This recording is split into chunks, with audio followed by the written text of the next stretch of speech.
देवेंद्र फडणवीस ने एक वक्त पर कहा था, वो ये था कि मेरे पानी को उतरता देख मेरे किनारे पे घर मत बनाना, मैं समंदर हूं, लौट कर आऊंगा।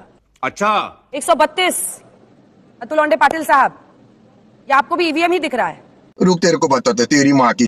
देखिए अंजना जी, अभी जितना विश्लेषण किया इन्होंने, क्या समंदर वमंदर वापस लौट के आया वगैरह वगैरह जो भी है, हमारे नागपुर में तो नागनाला है जिसमें कई घर बहते हुए हमने देखे हैं, और उसके बाद 132 चुन के आते हुए भी देख रहे हैं हम लोग।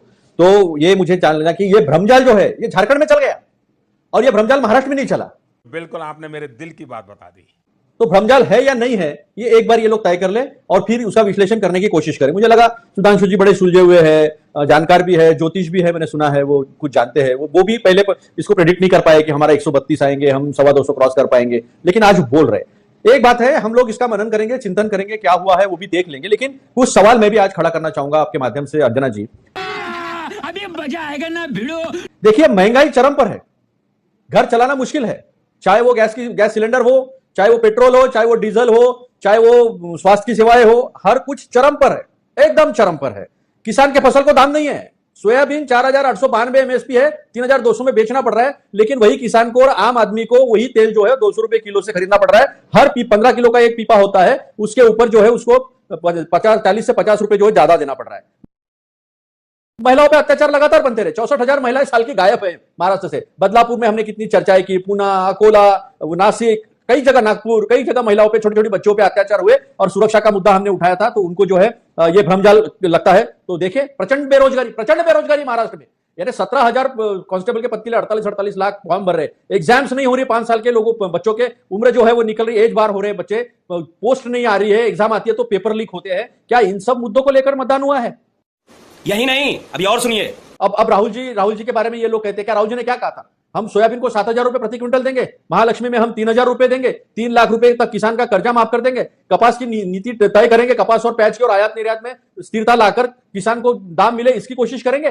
2013 के लेवल पे भाव है, 2013 के लेवल पर अंजना जी, सोयाबीन के, कपास के और सारे फसल के। इसी महाराष्ट्र के, हमारे विदर्भ के दाबड़ी से यवतमाल के देश के प्रधानमंत्री ने कहा था कि मैं 50% ज्यादा दूंगा एमएसपी से, 1.5 गुना ज्यादा दूंगा कहा था। आज तक दे नहीं पाए, 1,600 रुपए ज्यादा कम मिल रहे हैं। मुझे क्रेडिट नहीं चाहिए।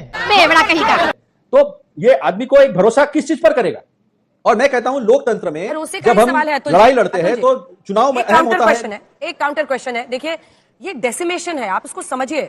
अगर 51 सीटें सिर्फ आ रही हैं, आप बार बार कह रहे हैं जमीन पर ऐसा नहीं लग रहा था, लेकिन मैं आपके सामने बताती हूं, चाहे साहिल जोशी हो, चाहे आशुतोष हो, चाहे संजय कुमार हो, ये 3-4 एनालिस्ट लगातार कह रहे थे, जिन्होंने कहा कि हाँ महायुति की सरकार उनको बनती हुई दिख रही है। हरियाणा के बाद बावजूद इसके कि हर कोई बहुत सोच समझ के अपने गेस को, no one is sticking his neck out, कोई, जिसको अंग्रेजी में कहते हैं, कोई भी बहुत ज्यादा सामने आकर नहीं बोल रहा है, फिर भी इन लोगों ने महायुति की सरकार आते हुए देखी थी, ओपनली बोला था।